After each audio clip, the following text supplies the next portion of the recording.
Book 4 The Closed Door. Chapter 7 The Tragic Meeting of Two Old Friends. He, in the meantime, had aroused himself from sleep, sat up, and looked around. Eustacia was sitting in a chair hard by him, and though she held a book in her hand, she had not looked into it for some time. "Well, indeed," said Clym, brushing his eyes with his hands. "How soundly I have slept! I have had such a tremendous dream, too, one I shall never forget." "I thought you had been dreaming," said she. "Yes, it was about my mother. I dreamt that I took you to her house to make up differences. And when we got there we couldn't get in, though she kept on crying to us for help. However, dreams are dreams. What o'clock is it, Eustacia?" 2:30. "So late, is it? I didn't mean to stay so long. By the time I have had something to eat it will be after 3. Anne is not come back from the village, and I thought I would let you sleep on till she returned." Clym went to the window and looked out. Presently he said, musingly, "Week after week passes, and yet mother does not come. I thought I should have heard something from her long before this." Misgiving, regret, fear, resolution ran their swift course of expression in Eustacia's dark eyes. She was face to face with a monstrous difficulty, and she resolved to get free of it by postponement. "I must certainly go to Bloom's End soon," he continued, "and I think I had better go alone." He picked up his leggings and gloves, threw them down again, and added, "As dinner will be so late to-day, I will not go back to the heath, but work in the garden till the evening, and then, when it will be cooler, I will walk to Bloom's End. I am quite sure that if I make a little advance, mother will be willing to forget all. It will be rather late before I can get home, as I shall not be able to do the distance either way in less than an hour and a half. But you will not mind for one evening, dear? What are you thinking of to make you look so abstracted?" "I cannot tell you," she said heavily. "I wish we didn't live here, Clym. The world seems all wrong in this place." "Well, if we make it so. I wonder if Thomason has been to Bloom's End lately. I hope so. But probably not, as she is, I believe, expecting to be confined in a month or so. I wish I had thought of that before. Poor mother must indeed be very lonely." "I don't like you going tonight." "Why not tonight?" "Something may be said which will terribly injure me." "My mother is not vindictive," said Clym, his colour faintly rising. "But I wish you would not go," Eustacia repeated in a low tone. "If you agree not to go tonight, I promise to go by myself to her house tomorrow, and make it up with her, and wait till you fetch me." "Why do you want to do that at this particular time, when at every previous time that I have proposed it you have refused?" "I cannot explain further than that I should like to see her alone before you go," she answered, with an impatient move of her head, and looking at him with an anxiety more frequently seen upon those of a sanguine temperament than upon such as herself. "Well, it is very odd that just when I had decided to go myself you should want to do what I proposed long ago. If I wait for you to go tomorrow, another day will be lost, and I know I shall be unable to rest another night without having been. I want to get this settled, and will. You must visit her afterwards. It will be all the same." "I could even go with you now." "You could scarcely walk there and back without a longer rest than I should take. No, not tonight, Eustacia." "Let it be as you say, then," she replied, in the quiet way of one who, though willing to ward off evil consequences by a mild effort, would let events fall out as they might sooner than wrestle hard to direct them.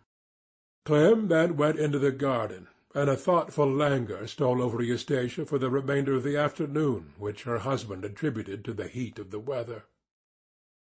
In the evening he set out on the journey. Although the heat of summer was yet intense, the days had considerably shortened, and before he had advanced a mile on his way, all the heath purples, browns, and greens had merged into a uniform dress without airiness or graduation, and broken only by touches of white where the little heaps of clean quartz sand showed the entrance to a rabbit burrow, or where the white flints of a footpath lay like a thread over the slopes.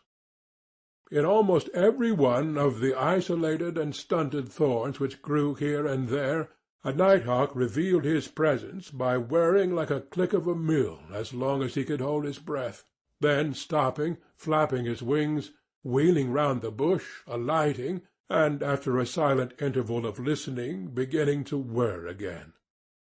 At each brushing of Clem's feet, white miller moths flew into the air just high enough to catch upon their dusty wings the mellowed light from the west, which now shone across the depressions and levels of the ground without falling therein to light them up. Yeobright walked on amid this quiet scene with the hope that all would soon be well. 3 miles on he came to a spot where a soft perfume was wafted across the path, and he stood still for a moment to inhale the familiar scent. It was the place at which, 4 hours earlier, his mother had sat down exhausted on the knoll, covered with shepherd's thyme. While he stood, a sound between a breathing and a moan suddenly reached his ears. He looked to where the sound came from, but nothing appeared there save the verge of the hillock stretching against the sky in an unbroken line. He moved a few steps in that direction, and now he perceived a recumbent figure almost close to his feet. Among the different possibilities as to the person's individuality, there did not for a moment occur to Yeobright that it might be one of his own family. Sometimes furze-cutters had been known to sleep out of doors at these times, to save a long journey homeward and back again. But Clem remembered the moon, and looked closer, and saw that the form was feminine, and a distress came over him like cold air from a cave. But he was not absolutely certain that the woman was his mother till he stooped and beheld her face, pallid and with closed eyes. His breath went, as it were, out of his body, and the cry of anguish which would have escaped him died upon his lips. During the momentary interval that elapsed before he became conscious that something must be done, all sense of time and place left him, and it seemed as if he and his mother were as when he was a child with her many years ago on this heath at hours similar to the present. Then he awoke to activity, and bending yet lower he found that she still breathed, and that her breath, though feeble, was regular, except when disturbed by an occasional gasp. "Oh, what is it? Mother, are you very ill? You are not dying?" he cried, pressing his lips to her face. "I am your Clem. How did you come here? What does it all mean?" At that moment the chasm in their lives which his love for Eustacia had caused was not remembered by Yeobright, and to him the present joined continuously with that friendly past that had been their experience before the division. She moved her lips, appeared to know him, but could not speak. And then Clem strove to consider how best to move her, as it would be necessary to get her away from the spot before the dews were intense. He was able-bodied, and his mother was thin. He clasped his arm around her, lifted her a little, and said, "Does that hurt you?" She shook her head, and he lifted her up, then, at a slow pace, went onward with his load. The air was now completely cool, but whenever he passed over a sandy patch of ground uncarpeted with vegetation, there was reflected from its surface into his face the heat which it had imbibed during the day. At the beginning of his undertaking he had thought but little of the distance which yet would have to be traversed before Bloom's End could be reached, but though he had slept that afternoon he soon began to feel the weight of his burden. Thus he proceeded like Aeneas with his father, the bats circling round his head, night-jars flapping their wings within a yard of his face, and not a human being within call. While he was yet nearly a mile from the house, his mother exhibited signs of restlessness under the constant of being borne along, as if his arms were irksome to her. He lowered her upon his knees and looked around. The point they had now reached, though far from any road, was not more than a mile from Bloom's End cottages occupied by Fairway, Sam, Humphrey, and the Cantles. Moreover, 50 yards off stood a hut, built of clods and covered with the turves, but now entirely disused. The simple outline of the lonely shed was visible, and thither he determined to direct his steps. As soon as he arrived, he laid her down carefully by the entrance, and then ran and cut with his pocket-knife an armful of the driest fern. Spreading this within the shed, which was entirely open on one side, he placed his mother thereon. Then he ran with all his might towards the dwelling of Fairway. Nearly a quarter of an hour had passed, disturbed only by the broken breathing of the sufferer, when moving figures began to animate the line between heath and sky. In a few moments Clem arrived with Fairway, Humphrey, and Susan Nonsuch. Ollie Dowden, who had chanced to be at Fairway's, Christian and Grandfer Castle following helter-skelter behind. They had brought a lantern and matches, water, a pillow, and a few other articles which had occurred to their minds in the hurry of the moment.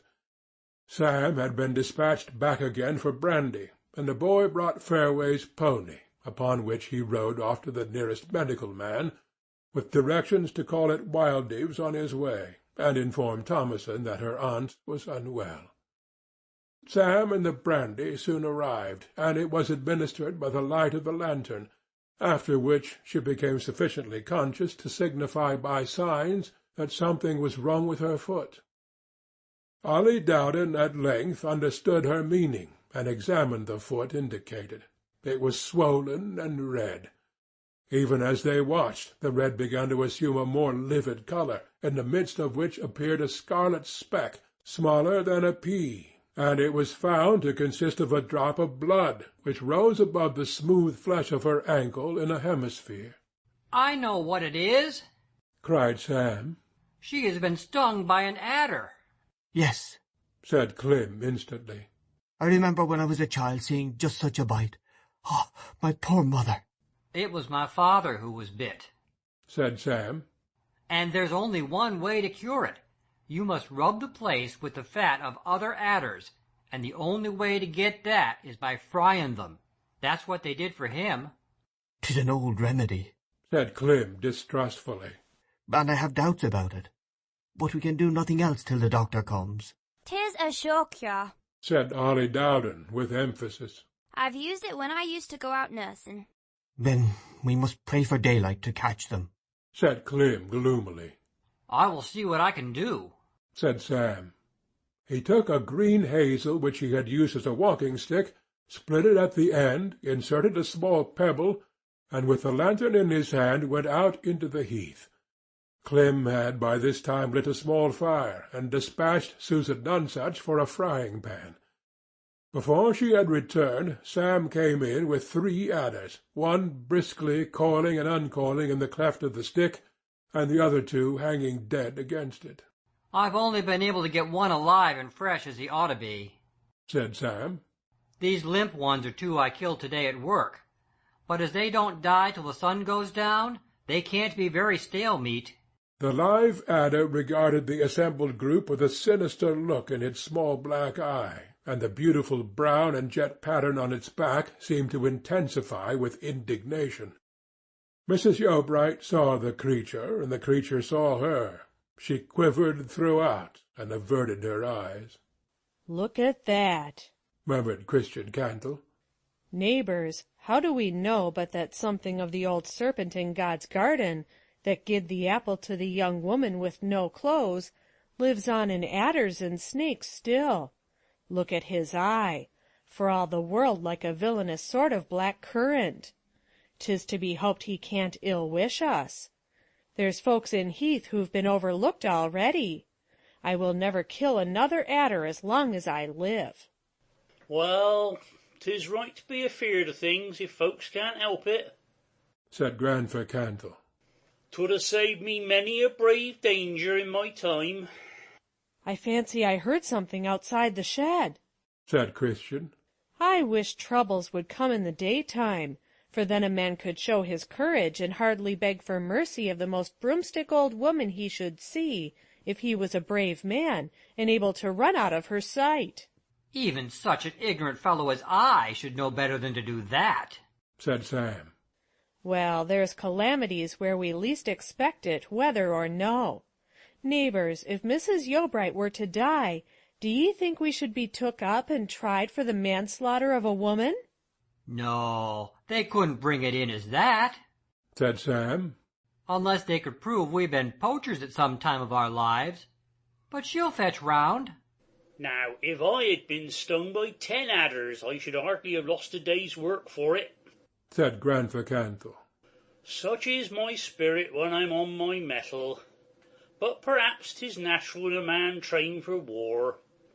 Yes, I've gone through a good deal, but nothing ever came amiss to me after I joined the locals in 4.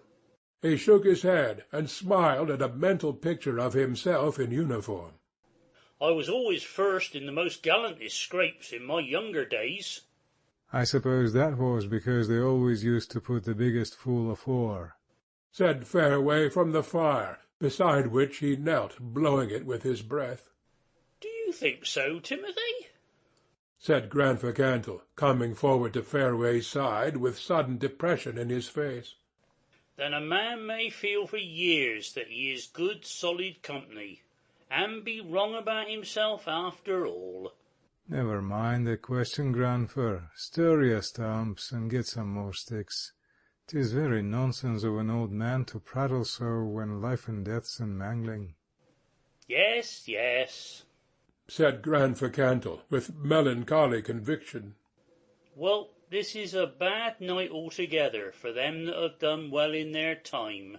And if I were ever such a dab hand at the hautboy or tenor viol, I shouldn't have the art to play tunes upon 'em now. Susan now arrived with the frying-pan, when the live adder was killed and the heads of the 3 taken off. The remainders, being cut into lengths and split open, were tossed into the pan, which began hissing and crackling over the fire. Soon a rill of clear oil trickled from the carcasses, whereupon Clem dipped the corner of his handkerchief into the liquid and anointed the wound. End of Book 4, Chapter 7.